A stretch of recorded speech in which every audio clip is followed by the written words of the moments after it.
Comece a observar que as coisas que acontecem muito lentamente, todos nós temos dificuldade de enxergar. Da mesma forma, as coisas que acontecem muito rapidamente, como algo que passa na sua frente a quilômetros por hora de velocidade, nós também temos dificuldade de enxergar. E eu vou dizer uma coisa para você agora, que eu acho que você nunca ouviu, que eu acho que também ninguém nunca falou, modéstia à parte. Bom, o futuro é o presente. Contudo, o futuro é aquele presente que ele está acontecendo neste exato momento, tão lentamente, a passos curtíssimos, pequenos, de tal forma que ele acontece junto com outras coisas que acontecem em maior velocidade, e essas a gente entende, chama de presente, etc. Mas aquelas coisas que estão já acontecendo, mas elas estão acontecendo tão lentamente, nós infelizmente não captamos. Por quê? Porque a nossa mente está focada naquilo que ela consegue captar, se interter e por aí vai. Tipo esse filme, ou essa música, ou qualquer outra coisa que você esteja assistindo agora, e aí de repente o YouTube, bota o professor Celso com essa cara de besta falando com vocês. A pessoa olha assim e fala, o quê? Eu vou ver esse besta aí, deixa eu ver no filme. E é assim. Mas, o que eu estou chamando a atenção, eu acho que merece a sua atenção. Por quê? Você imagina se você soubesse que daqui a 2 anos, 3 anos, você haver uma guerra ou uma catástrofe no local onde você está. Certamente você seria uma pessoa que providenciaria os recursos necessários para ou evitar ou sair daquele lugar. Mas isso não acontece. Em geral, as coisas acontecem quando elas se consumam, nós já percebemos que foi tarde demais. Né? Quantos judeus, se soubessem um pouco o que iria acontecer, teria saído do lugar de perigo? Né? Quantos homens e mulheres escravizados, transportados para diversos países da Europa, da América, quantos teriam evitado serem capturados, serem comercializados, né? Se tivesse uma vaga ideia do que estava para acontecer, embora a coisa estivesse acontecendo muito lentamente. E depois que acontece, aí é como se caísse no presente, e no presente começamos a tomar pé da situação, e aí não conseguimos simplesmente fazer a coisa retroagir, né? Porque para chegar naquele ponto demorou muito tempo essa construção. Isso significa que também para apagar o retroagir levará em geral muito tempo. É uma explicação que vocês não vão encontrar por aí. Ela brotou aqui, desse nosso encontro aqui. Então, o que eu vou tentar agora? A palavra tentar não deveria usar, porque isso não gera credibilidade. E eu vou falar rapidamente sobre uma coisa que afeta muito a minha produtividade enquanto youtuber. Eu tenho aqui, vocês vão ver aí, né, uma matéria, um espaço, que é o meu espaço. Vocês estão vendo aqui onde eu estou. Eu estou aqui no meu escritório, que é também o meu quarto, que é também o meu ateliê, que é o lugar também das minhas reflexões. E o mais interessante é que para fazer um vídeo, chegar até vocês, para eu vender um e-book, para eu vender um curso, coisa e tal, eu não tenho experiência. E aí comecei a ler, li vários livros, né? Esses livros todos que vocês estão vendo aí, eu já li eles e muito mais. Mas não só li, assisti cursos e tudo, e eu não vi um sequer dizendo assim, esquece tudo isso, fala a verdade que tem que ser dita, e as pessoas sentirão se deve ou não dar atenção para aquela coisa que está acontecendo. Só que aí eu cansei, né? Porque a única coisa que eu aprendi foram truques, né? Existem alguns truques que fazem com que você que começou a me ouvir, você só sai de frente da tela depois que botar a mão no bolso e comprar o e-book. Não tem jeito, é indefensável. Chamam de copyright, né? Eles marcam, fazem pontuações assim de, olha, nos primeiros tantos segundos você tem que falar isso, depois isso, e assim manipula a sua atenção. E aí eu fico pensando, será que nós não estamos saindo, né, ou evitando a realidade, né? Evitando que as pessoas consigam ver, né, as coisas que de fato estão acontecendo e são levadas a verem aquilo que elas são induzidas a enxergarem e a fazer o que elas são induzidas a fazerem? Pois é, só isso daria um tema muito grande. Por isso, desta vez, eu vou considerar este vídeo o número 1, porque eu vou fazer uma série de vídeos para poder abarcar tudo que tem acontecido, mas as pessoas não conseguem ver. Ou porque acontece muito rapidamente, ou porque acontece muito lentamente. Mas hoje eu vou falar de uma coisa que acontece muito lentamente. E essa coisa, né, até um arrepio a gente falar disso, porque a gente já sabe que é algo tão visível, mas tão visível, que as pessoas pensam que não é verdade. Pensam que estou falando balelas, que é de brincadeira, por aí vai. Mas, cá para nós, temos um grande filósofo, né? Talvez para mim, dentro da filosofia, o maior dos maiores, chamado Spinoza. E me chama a atenção, fiquei muito curioso por vários anos, para tentar entender o que Spinoza quis dizer com nada acontece casualmente. Nada. E se você não perceber que aquilo que está acontecendo é a única coisa que poderia acontecer, isso se deve à sua ignorância. E eu pensei muitos anos sobre isso. E já cheguei à conclusão de que ele está certo. Só que agora eu estou agregando, botando o porquê. Porque se as coisas acontecem muito lentamente, eu não vou conseguir enxergar. Naturalmente eu não vou conseguir enxergar. E quando essa coisa se consumar na minha frente, que já se tornar perceptível, eu vou estar ignorando todos aqueles passo a passo que levaram até chegar naquele momento. É simples o que Spinoza falou. E hoje a gente pode aplaudir e dizer, confirmar que é verdade. As coisas que você não entende por que está acontecendo com você, certamente é porque você não percebeu quando elas já estavam acontecendo muito, mas muito lentamente, e não foi possível chamar sua atenção. Se você compreendeu isso, você vai compreender não só isto, mas muitas outras coisas na sua vida. Né?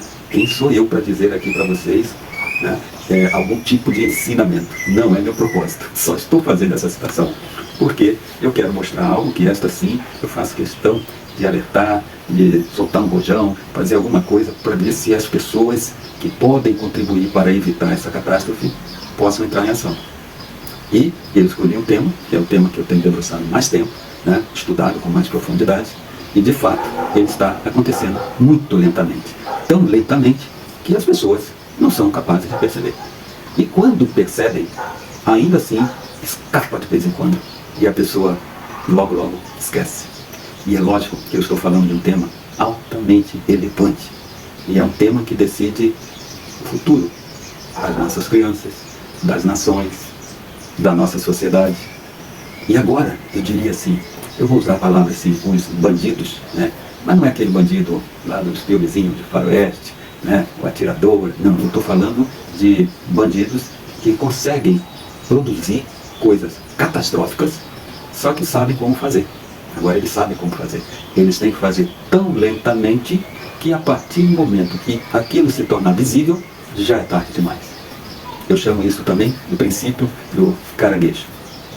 Se você é matador de caranguejo, você vai saber que uma das formas que você vai fazer isso acontecer, né, e não ter nenhum tipo, entre aspas, de perda, é se você pegar um caldeirão com água fervendo e levar vários caranguejos e jogá-los dentro dessa água, é muito provável que eles saiam daquela panela, alguns vão escapar, outros vão se agarrar, e está arriscado até derrubar essa panela e ainda produzir um acidente.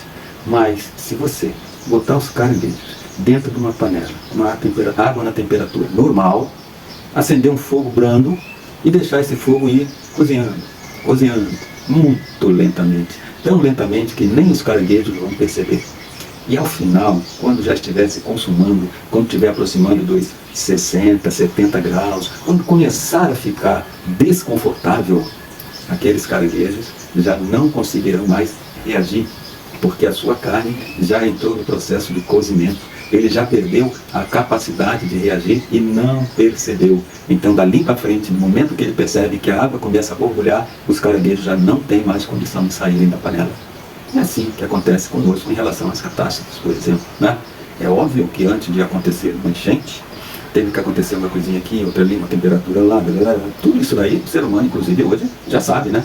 Desde aquele prefeito que foi só desmatando, foi só abrindo estrada onde não havia necessidade, foi fazendo, deixando de fazer coisa importante, fazendo coisas insignificantes, explorando o lençol freático. Ele faz, porque o mandato dele é 4 aninhos, quem sabe 8, o que ele faz ali é tão pequeno, que os seus comparsas dentro de uma Câmara Municipal, quando eu falo comparsa, pessoal, é que eu não quero ofendê-los, né? Não quero ofender os comparsas, mas eu tenho que deixar claro que hoje no Brasil inteiro, todos os municípios, no Congresso, as pessoas perverteram aquilo que nós chamamos de política, de democracia.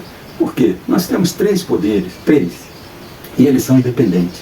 Os seres humanos contemporâneos conseguiram criar uma maneira de ludibriar a Constituição, fazendo com que um executivo, que é um poder, ele tem representante dentro do legislativo. E se ele tem representante dentro do legislativo, e é uma quantidade maior que a metade, significa que este executivo agora, ele comanda dois poderes. Isso é inconstitucional. Mas isso foi acontecendo tão lentamente, que hoje é assim e ninguém pode questionar. Ninguém consegue questionar. Muito pelo contrário, até acham normal e acham que isso é democrático. Ou seja, eles tiram a vez do povo se manifestar. Por quê? Porque a Câmara Legislativa é a casa do povo. Está ali para fiscalizar o executivo, para que o executivo não utilize o poder que tem para beneficiar um ou outro indivíduo, ou a si mesmo. E isso parece que não mudará. Por quê? Porque levou algum tempo, um longo tempo, para se formar, e agora a gente não consegue destruir. A não ser pelo milagre da compreensão. Um vídeo como este, se ele viralizar, é possível produzir mudanças.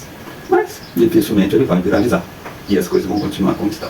Mas nem é disso que eu ia falar, isso foi só um pequeno exemplo. Né? Eu comecei com os caranguejos. Vamos lembrar dos caranguejos. Será que em algumas dessas coisas que acontecem lentamente, nós não estamos sendo os caranguejos? Os caranguejos, que todas as coisas estão acontecendo, vão acabar com a gente, mas por enquanto está numa temperatura suportável, tem algum grau de diversão e a gente vai deixando acontecer. Não é? Pois é. Você imagina, então, agora sim, vamos entrar no assunto de hoje. Uma criança que nasceu no berço, né? Um berço figurativamente falando, mas quando eu falo berço, no lar que a acolhe, estou falando de uma grande parte das crianças. Embora a gente saiba que não é só esta realidade que existe. Existem outras realidades terríveis. Né? Nós vamos falar nesse momento das crianças que nascem e ela tem pai, tem uma mãe, ou tem só o pai, ou tem só a mãe, ou é criada com avô, com a avó, não interessa. É uma criança que está saudável, consegue aprender a falar, consegue aprender a andar, tem todos esses recursos à sua disposição. É uma criança que tem um bom grau de inteligência. E os pais dessa criança, eles, por lei, são obrigados a matricular numa escola. Tem alguns que só matriculam porque é obrigado. Tem outros por necessidade. Precisa trabalhar, alguém tem que cuidar das crianças, não sei o quê, e tudo dentro da maior boa fé possível. E aí, nós vamos deparar com uma situação interessante. Porque o pai ou a mãe, quando colocam o filho numa escola, em geral, na classe proletária e operária, as pessoas fazem isso porque precisam trabalhar. Por isso que elas fazem. Algumas pessoas que estão no nível social mais elevado, porque conseguiram, intermédio do estudo, do seu aprendizado, a ter algum sucesso, saiu de uma classe baixa, foi para uma classe média, ou está quase na média, já são as pessoas que têm um pensamento um pouquinho diferente, né? São pessoas que, de alguma forma, até pensam assim, não, meu filho, vou botar ele numa escola melhor. Mas eu garanto que a maioria não pensa só no fato de que é uma escola melhor. Pensa no fato de isolar seu filho de outra classe social, então vamos botar nessa aqui. E muitos caem do cavalo, porque botam os filhos numa escola, onde isola o filho do restante da nossa sociedade, mas lá na frente, essa criança também terá dificuldades. E ouçam bem a palavra que eu estou falando, a frase lá na frente. Lembra dos caranguejos? Pois é, muitos pais colocam as crianças na escola, a temperatura está ideal, eles estão trabalhando, as crianças estão indo, estão vindo, mas eles não param para pensar que o verdadeiro motivo de se colocar uma criança na escola é dar para esta criança condições para que ela o supere, para que ela cresça mais que ele. Só que esse pai e essa mãe, por não perceberem, não conseguirem considerar isso em suas avaliações, simplesmente resolvem acreditar que este veículo, este equipamento chamado escola, ele serve só para isso, para cuidar da criança enquanto ele trabalha, e que eles têm uma certeza absoluta que a criança estando na escola está garantindo um bom futuro para essa criança. E é aí que ele se cai do cavalo. Por quê? Porque quando essa criança chega numa escola que não faz o seu papel, que é o que está acontecendo hoje, 5.571 municípios, em geral, as escolas públicas municipais, que é aquela escola focada naquela classe social baixa, proletários e operários, né, que não necessariamente precisa desenvolver muito. É isso. E ainda mais quando é um país que não tem estratégia, não tem dentro da sua estratégia o uso da educação. Mesmo os governantes são capazes de ludibriarem, enganarem outras autoridades, como acontece aqui no Brasil, né? Por exemplo, vamos imaginar uma situação de recebimento de verba para o município. Então tem o Fundeb, né? Tem alguns fundos educacionais que acumulam uma quantidade enorme de dinheiro. E esse dinheiro chega ainda em grande quantidade nos municípios. Então, digamos, e isso já é verdade, que o município vai receber conforme a sua produtividade educacional. Pasmem, o que os líderes políticos são capazes de fazer? Ludibriar, ou seja, abaixo a média para mostrar que teve muita aprovação, umas provas muito maquiadas para mostrar que eles estão aprovando, que eles estão empregando dinheiro adequadamente, etc, etc. Ou seja, quando eu falo que não há uma estratégia educacional dentro de um todo, dentro do sistema, essa estratégia não existe. O que existe são crianças que continuam brincando, fazendo agora política e criando riquezas. Né? Não é à toa que nós vamos ver que o burguês, hoje, ele quer estar onde? Dentro do Estado, comandando o Estado, comandando a política. E quem é o burguês? O burguês é um grande empresário que tem muito dinheiro para investir e escolhe investir no Estado. Note que eu estou falando, investir no Estado. E investir no Estado significa tirar do Estado aquilo que o Estado deveria levar para a população. Então essas pessoas gananciosas, eles estão lá tirando, fazendo com que isso não chegue lá nas escolas. Então chega a ser uma burrice total, é um bandidismo muito pior do que aqueles do Lampião, dos pistoleiros, etc. Muito pior, porque trabalha com uma massa. Eles conseguem prejudicar não uma, duas, três pessoas, não. São milhares, milhões de pessoas. E conseguem retardar uma evolução da espécie humana, fazendo com que as pessoas fiquem cada vez com menos oportunidades para canalizar toda a sua força de trabalho para aumentar a riqueza deles. Isso está acontecendo no Brasil. E está acontecendo lentamente. Por quê? Porque, como eu falei no início, essas pessoas bandidas, eles perceberam isso. E aí eles estão dentro da Câmara Legislativa, do Senado, né, dentro dos partidos, pessoas milionárias, alguns bilionários. Eles estão lá dentro. E estando lá dentro, eles estão cozinhando, aumentando fogo. Como? Uma leizinha aqui, outra leizinha ali. E elas são aprovadas como? Quando você tem um executivo que vale por dois, um executivo que vale pelo executivo e pelo legislativo, quebrando a estrutura democrática. Quando eles têm isso, eles conseguem aprovar as leis, por mais absurda que possa parecer. Observe se isso está ou não está acontecendo. Está acontecendo, porém tão lentamente. Por quê? Porque o golpe final é dado lá na frente. Desde 1990, lá em Jundiaí, na Tailândia, onde várias pessoas do mundo, principalmente a OCDE, a Unesco, o Banco Internacional, só estou falando coisas da economia, né? Da economia. A economia que, de alguma forma, tramou lá atrás. E o processo continuou. No Brasil surgiu um tal de educação para todos, umas pessoas empresárias que aparentam tão boa vontade de melhorar a educação, mas que levam milhões dos cofres públicos, enquanto que a educação, seja avaliada internamente ou externamente, há 30 anos, não está evoluindo. Mas, por incrível que pareça, as escolas, algumas, né, que agora chegou a hora, né, chegou ao momento do processo, estão sendo terceirizadas, e as pessoas entram, dão uma recalchutada, faz ficar bonita, mas aprendizado que é bom, negativo, não acontece. E aí, lembra que eu falei daquela criança? Aquela criança, ela leva, vamos simplificar, vou tirar uma parte que é fundamental e não tem como se abordar aqui, né, mas é a educação infantil. O grau de importância dessa etapa é importantíssimo, mas eu preciso partir de um outro ponto, que é o fundamental 1, que vai dar uma conta de em torno de 12 anos. Esta criança teria 12 anos para se tornar pronta e apta para ter o seu lugar social. E esses 12 anos que deveria ser exclusivo para evoluir essas crianças no seu aprendizado, as pessoas gananciosamente estão tirando dinheiro, tirando os recursos. É notório você perceber escolas caindo aos pedaços. Você perceber escolas sem sala de música, sem sala de artes visuais, escolas sem laboratórios, escolas sem enciclopédias. Claro, eu estou falando dessas escolas que está praticamente desses 5.571 municípios e que estão subordinadas ao poder municipal. Essas escolas ludibriam, né, os demais poderes, né? E aí o que acontece? Como que essa escola faz isso, professor? Afinal de contas, quem é que são os bandidos? São os caras que estão manipulando lá ou é quem está aqui embaixo? É simples de entender, há uma conexão, né? Quem está aqui em cima, normalmente os institutos, algumas fundações, que está conectada a uma mega empresa, que está conectada a uma família rica e por aí vai, tem aqui os seus gerentes. Eles se chamam gestores. Então agora um prefeito é um gestor, o diretor de escola é um gestor. É um nome bonito que foi dado para eles, quase como de brincadeira, né? Para se sentirem importantes. Assim como uma certa associação mudou o nome de secretário de educação para dirigentes municipais de educação, tal, para eles se sentirem envaidecidos e mais importantes. Até isso, pessoal, olha o requinte dos detalhes. E aí, vocês estão vendo que o nosso vídeo não dá para esgotar o tema hoje.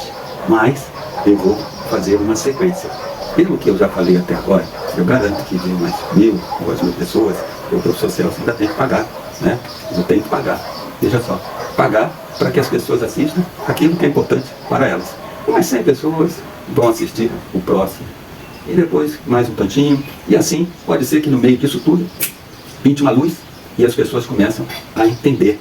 E aí, o professor Celso não precisa pagar mais de R$50 ou R$100 para turbinar um vídeo. Um vídeo que não me traz nem lucro. Mas, professor, o senhor é um besta, então, por que está fazendo isso? Eu tenho netas, você tem neta, vocês têm filhos, nós somos humanidade, e por aí vai. E aí a gente já começa a ver que aquela coisa que está acontecendo lentamente, se nós conseguirmos botar um ingrediente dentro desses acontecidos lentamente, a gente pode alterar o resultado daqui a um tempo. Como eu percebo isso com clareza, eu não tenho como não fazer. Eu me sinto obrigado como um dever de fazer. Gostaria que você também pudesse perceber dessa forma. Caso seja o caso, né, de você perceber, aí agora sim eu vou falar de um e-book. E esse e-book que eu produzi, quem quiser pagar, paga. Quem não quiser pagar, mas quiser ler, também lê. É só olhar aí nas descrições que vocês vão ver o site, onde vocês vão conhecer um pouquinho mais desse meu trabalho. E lá tem um lugar onde você pode acessar este e-book gratuitamente. Agora, seria muito bacana se você acessar gratuitamente e ainda compartilhar com outras pessoas. Quem sabe a gente consegue baixar o fogo que está matando os caranguejos e permitir que eles, de fato, possam ter uma vida longa. Não é?